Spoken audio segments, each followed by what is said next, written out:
Final Destination Bloodlines was the long-awaited continuation in the horror franchise, and thankfully, the newest entry showed that the series has not yet run out of steam.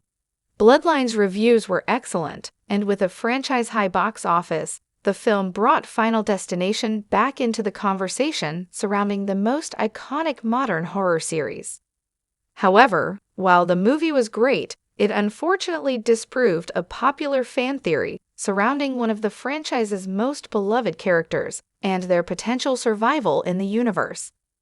While all Final Destination movies, including Bloodlines, have a unique cast with very few recurring characters, there have still been a few actors that have returned for multiple installments in the series.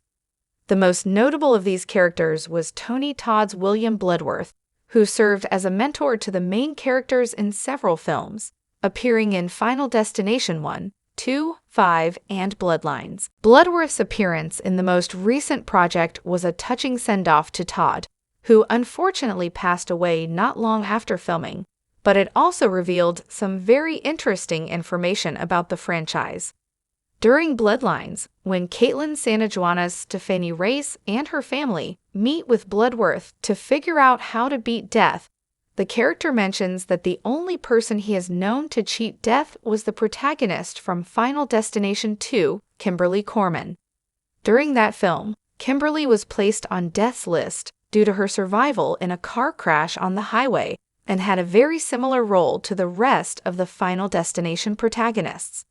However, she differed from the rest of the heroes in that she actually survived through the end of her movie.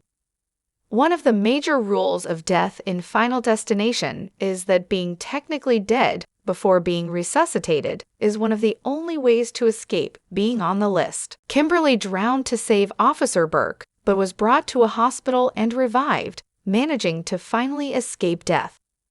With Bloodworth's line about her in Bloodlines, it is now confirmed that she has in fact survived for the many years since, presumably along with Burke, and at least to his knowledge, she is the only person who has ever managed to outwit death. The main character of Final Destination 3 was Wendy Christensen, who cheated death by avoiding a roller coaster that was going to derail and kill her and her friends. The rest of the movie played out as expected, with all her friends getting killed under mysterious circumstances, and it all ended with Wendy receiving a final premonition about the train that she was on crashing, killing everyone on board. The film ended with her, Kevin, and her sister Julie attempting to avoid it before the train crashed off-screen. The important thing to note about this death was that it wasn't fully shown, as the movie cut away before audiences actually saw her die, which was something of a rarity for the Final Destination franchise. She could have theoretically survived, but in Bloodlines, Bloodworth has now confirmed that she definitely didn't. By saying that Kimberly was the only survivor, the movie confirmed that Wendy did, in fact, perish.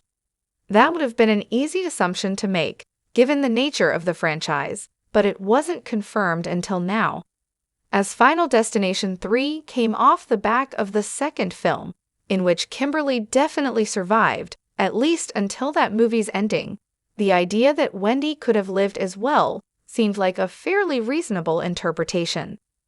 Even though the vast majority of characters introduced in the series didn't make it past one film, if anyone else was going to survive, Wendy seemed like the most obvious candidate. Given that Wendy's death wasn't actually shown, the theory that Wendy didn't actually die in Final Destination 3 and managed to escape death once again and survive in the background of the rest of the franchise became fairly popular in the years following.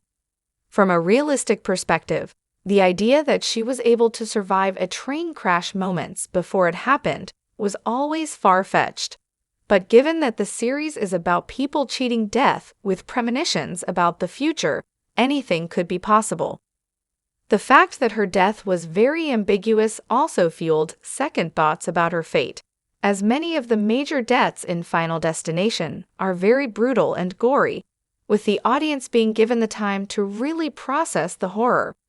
Wendy's death wasn't shown at all, and since she was such a great character, The theory posited that this was because the filmmakers wanted to keep the character available for a potential return somewhere down the line. One big piece of evidence against this theory, before it was outright disproved by Bloodlines, was the fact that Final Destination 3 had some alternate endings, which actually showed the train crash in which Wendy and her friends were ultimately killed.